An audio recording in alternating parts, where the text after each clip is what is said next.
अंतर्गतं पश्यन् आत्मनि मायाबहिर्बोधभूतं यथा निद्रया यत् साक्षात् कुरुते प्रबोधशमहि स्व आत्मनमेवायमद्वये तस्मै गुरुमूर्ते नमः। इदं श्रीगुरुमूर्ते नमः। ॐ सात्परमापं जगद्व्यापिनी वीणा पुस्तकधारिणी अभयदा जाडाद्याकारापहं हस्ते स्फटिकमालिकं विदधती पद्मासने संश्रितां वन्दे तां परमेश्वरी भगवती बुद्धिप्रदां शारदां भगवती बुद्धिप्रदां शारदां वसुदेवसुतं देवं कंसचारूढमर्दनं देवकी परमानन्दं कृष्ण वन्दे जगद्गुरु कृष्ण वन्दे जगद्गुरु। मंचासीन स्वामी जी एवं कुशल संचालक सभी यतिवृंद समाज एवं सभी दूर दराज से आए हुए श्रोता वक्ता व भक्ति स्वरूपी माता सभी मेरी उपाधिकृत अखंड आत्मा को गुरु चरणों में नतमस्तक होते हुए हृदय से प्रणाम करते हैं, नमन करते हैं। आपके लिए ये चतुर्थ दिन हो गया और रोजाना आपके कल्याण मार्ग के लिए ये संत समाज नाना रूप की प्रक्रियाओं से, दृष्टांतों से, कथाओं से यही आपको उपदेश दे रहे हैं कि इस संसार से कैसे भी पीछा छुड़ा लें। क्यों? मानव जीवन का मुख्य लक्ष्य ही यही है कि भगवत प्राप्ति, अपना कल्याण। और ये न हुआ तो ऐसा ही हुआ और ऐसा ही न हुआ। तो बात सुबह पाठ चल रहा था और अब हमारे स्वामी जी भी कह रहे थे कि ये सारा संसार जो दृष्टि आ रहा है, तो कहते हैं जन्माधस्यत, कि उसी से उत्पन्न हुआ, कि वही एक निमित्त और उपादान कारण है। निमित्त उपादान कारण तो तीन प्रकार से कहा। पहले तो ये आरंभक, परिणामवाद और विवर्तवाद। आरंभवाद और परिणामवाद को वेदांत ने स्वीकार नहीं किया। क्यों? आरंभवाद से एक अणु दूसरे अणु से द्रुणक होता है, फिर एक से दूसरा फिर तृणक होता है, चरणक होता है। इसी प्रकार से इस संसार की रचना हुई। तो फिर वह अद्वैत तत्व सिद्ध कैसे होगा? फिर परिणामवाद के दूध से दही, अब दूध से दही हो गई तो फिर दही दूध नहीं हो सकती, तो इसलिए वो भी स्वीकार नहीं। विवर्तवाद लिया। अब नाना प्रकार से और इस सृष्टि की रचना को कहने लगे। अब इस प्रकार का जिज्ञासु है, उस जिज्ञासु को वहां तक पहुंचाने के लिए नाना ढंग से प्रयोग किया है। क्यों? कहीं तीन भूत से सृष्टि है तो कहीं पंचभूत से सृष्टि है। और निमित्त उपादान कारण कहा, तो क्यों कहा है कि उस जिज्ञासु की बुद्धि अभी उस पर नहीं पहुंची, विवर्तवाद पर। विवर्तवाद भी सिद्ध नहीं होता है। वहां भी शंकराचार्य से प्रश्न किया कि विवर्तवाद भी तब सिद्ध होगा आपका जब आपकी वृत्ति में कुछ द्वैत के संस्कार होंगे, नहीं विवर्तवाद भी सिद्ध नहीं होगा। तो उन्होंने कहा कि जब जिज्ञासु मंद बुद्धि है तो पंचभूतों से सृष्टि की, तो क्यों? कि जैसे लय चिंतन करके और वह उस तत्व पर पहुंच जाए। लय चिंतन के द्वारा जैसे पंचभूतों से, तो पहले आकाश हुआ, किससे? आकाश उपित चेतन से आकाश हुआ, और आकाश उपित चेतन से वायु, वायु से अग्नि, अग्नि से जल और जल से पृथ्वी। अब उसका लय चिंतन किया जाए तो सब फिर पीछे से पृथ्वी को विलय जल में किया, और जल को विलय इसमें, फिर अग्नि में किया, अग्नि को वायु में, और वायु को आकाश में, और आकाश को विलय किया कहाँ, वही पर एक तत्व रह गया। तो इसलिए बुद्धिमंद है, इसलिए ये पंच भौतिक सृष्टि को लय चिंतन के द्वारा वहां तक लखाने के लिए, उसके लिए ये संबोधित किया। परंतु हुआ कुछ नहीं, हुआ कुछ नहीं।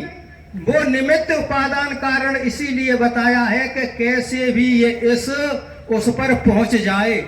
न कोई निमित्त कारण है और न कोई उपादान कारण है, केवल ये हमारे अंदर भ्रम बैठा हुआ है। ये भ्रम बैठा हुआ है। क्यों? इसका पोषण है, इसका पोषण है स्वप्न। जब स्वप्न में तुम सारी सृष्टि को देखते हो कि क्या, वायु आदि गतम पश्चेद मूर्त छेदनम वत्स घोर मुहूर्तम मृतक पुत्र पुनः आदिका, कि जैसे वायु में, वायुयान में उड़ रहे हैं या वायु में उड़ रहे हैं और अपने सिर को कटा देख रहे हैं और कल्पों की कल्पना नहीं कर सकते, उसको तुम एक क्षण में देख रहे हो, और सारे मृतक माता पिता पुत्र सबको देख रहे हो। वहां पर क्या मैटेरियल आया? कौन निमित्त था? कौन उपादान कारण था? केवल अविद्या के कारण अविद्या ही है, वो अविद्या ही दिखा रही है। और जब तक अविद्या की निवृत्ति नहीं होगी तब तक तुमको ये संसार सत्य ही लगता रहेगा। इसलिए गोस्वामी जी ने भी कहा है, मोह निशा शोभन हारा और देखे स्वप्न अनेक प्रकारा।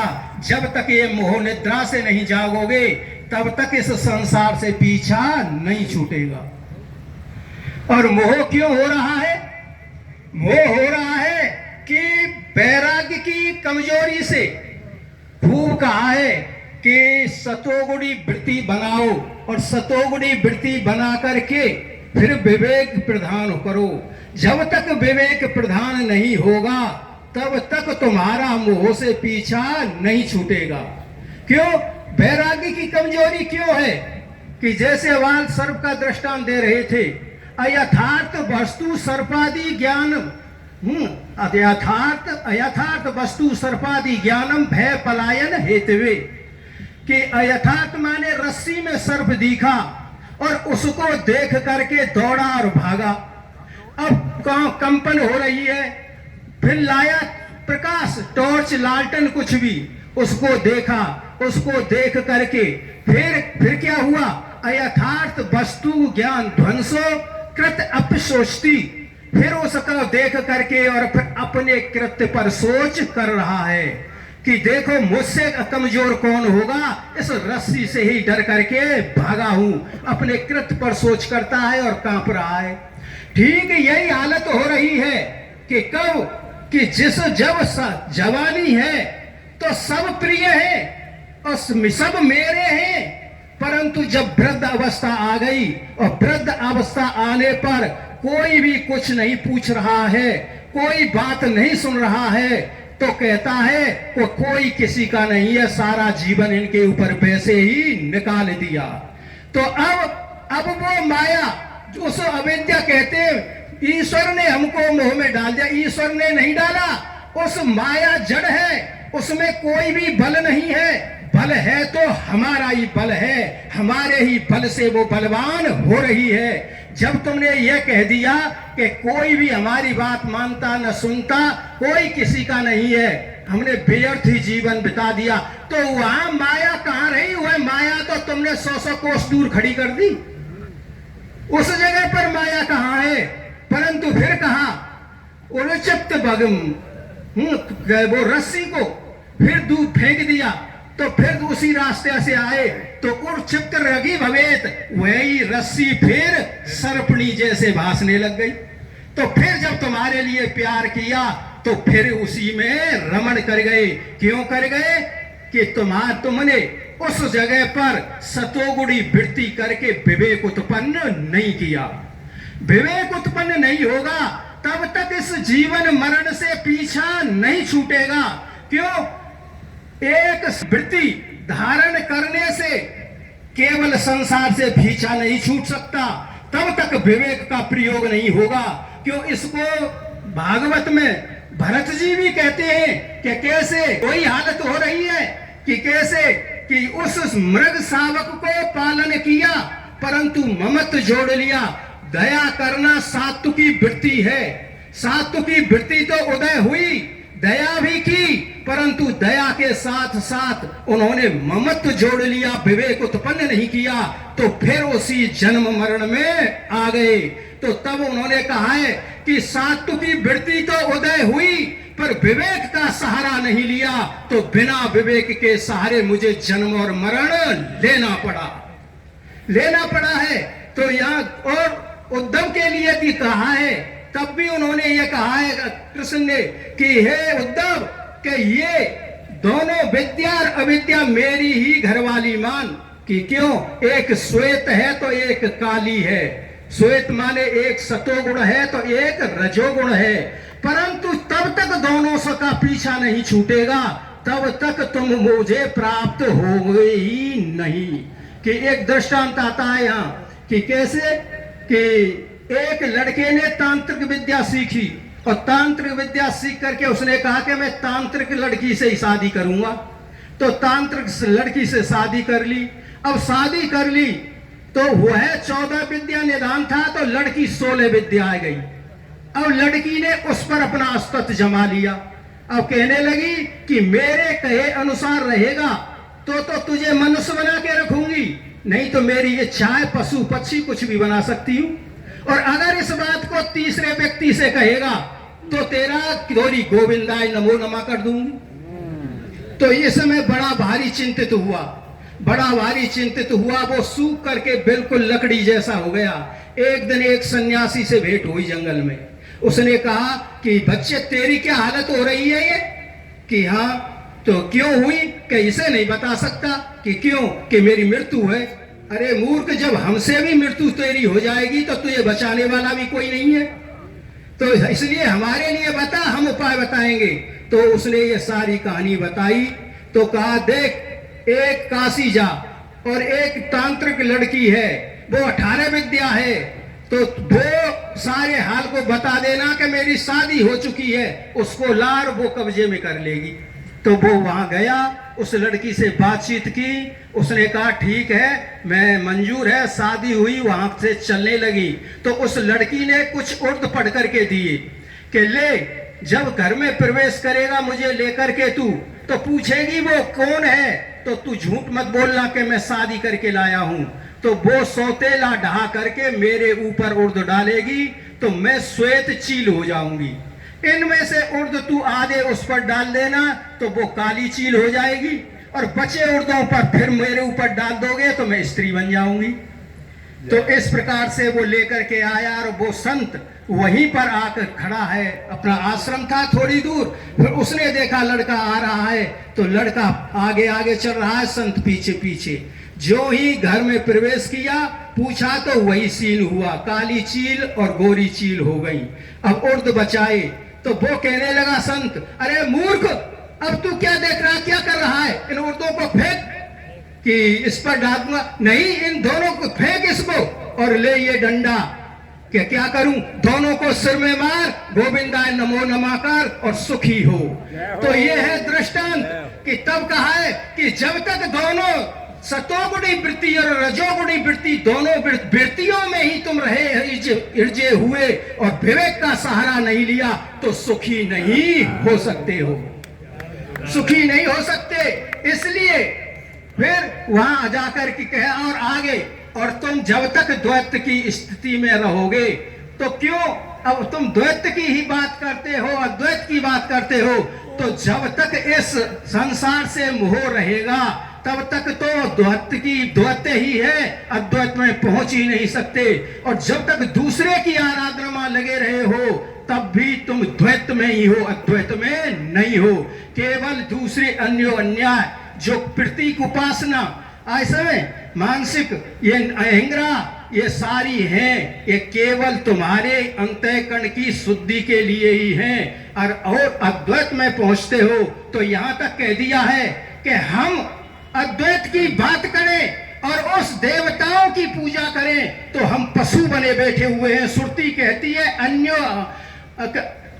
अन्यो सावन्यो एवं स्मृति पुरुष सा वेदा नाम सा वेदा नाम पशु रेव से देवा नाम पशु रेव से, कि अन्य सावन्यो के वो अन्य है और मैं अन्य हूं, मैं तो पुरुष हूं, वो परमात्मा है। कौन कहता है कि ऐसा वेद कहता है कि जब तक वो ऐसा कहता है तो कहता है देवानाम पशु रेव च, वो तो देवताओं का पशु बना बैठा है। कि क्यों? शंकराचार्य जी ने कहा है कि जैसे ये अपने पशु के लिए दाना चारा डालता है तो वो हमारा कार्य करते हैं, और इसी प्रकार से हम देवताओं की पूजा कर रहे हैं तो वो हमारी धन संपत्ति की रक्षा और धन संपत्ति दे रहे हैं। हम भी तो पशु बने बैठे हुए हैं, तो तब अपने में स्वरूप में स्थित होंगे तो ये सारे देव, ये सारे ब्रह्मा विष्णु महेश, यहाँ तक है विचार सागर में कहा है ना, ब्रह्मा विष्णु महेश सबकी ये लहर के समान है। पर जब तक अपने स्वरूप की प्रधानता में नहीं होंगे, और क्यों नहीं हो रहे हैं कि ये मेरा है, ये तेरा है, ये मेरा है, इधर तो कहा है, तब तक ये परस्पर प्रतिद्वंदी भाव रहेगा। यहां तक कह दिया है, खूब प्रक्रिया खोली है कि जैसे है अस्ति अस्ति अस्ति सन सन, ये है पना, किसको संबोधित करता है? उस ब्रह्म को।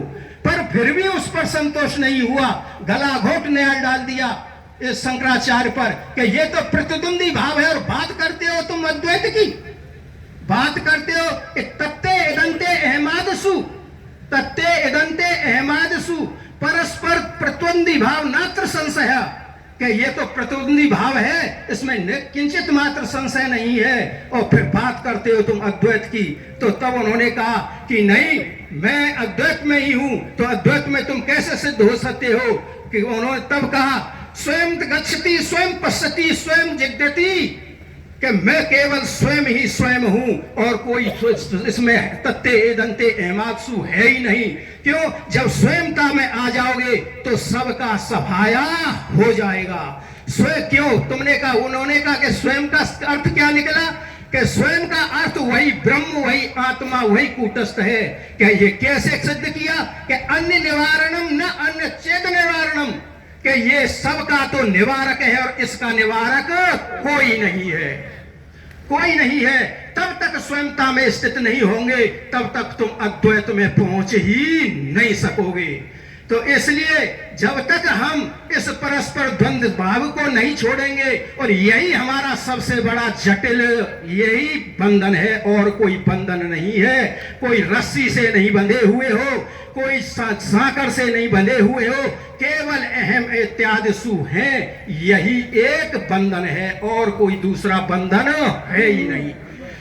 तो हाँ, ला रहा हूं, बिल्कुल देख लिया, एक ही दृष्टांत दे रहा हूं, बिल्कुल बिल्कुल मैं ध्यान है कि कोई बाहर से बंधन नहीं खुलता, बाहर से सारी इस संसार की क्रिया को करते रहे, परंतु अंदर से खुल जाओ। कैसे? एक दृष्टांत है, हमारे संत भी देते हैं कि एक वजीर राजा के यहाँ नौकरी करता था, और नौकरी करते हुए वजीर की अर्धांगिनी ने कहा कि हम भी देखना चाहते हैं, राजमहल राजा के दर्शन करना चाहते हैं। तो वो वजीर अपनी स्त्री को लेकर के संग गया, दर्शन किए तो रानी ने 9 लखा हार पहन रखा है, और उसको देख करके वजीर की अर्धांगिनी को इच्छा हुई कि ऐसा हार मैं पहनूं।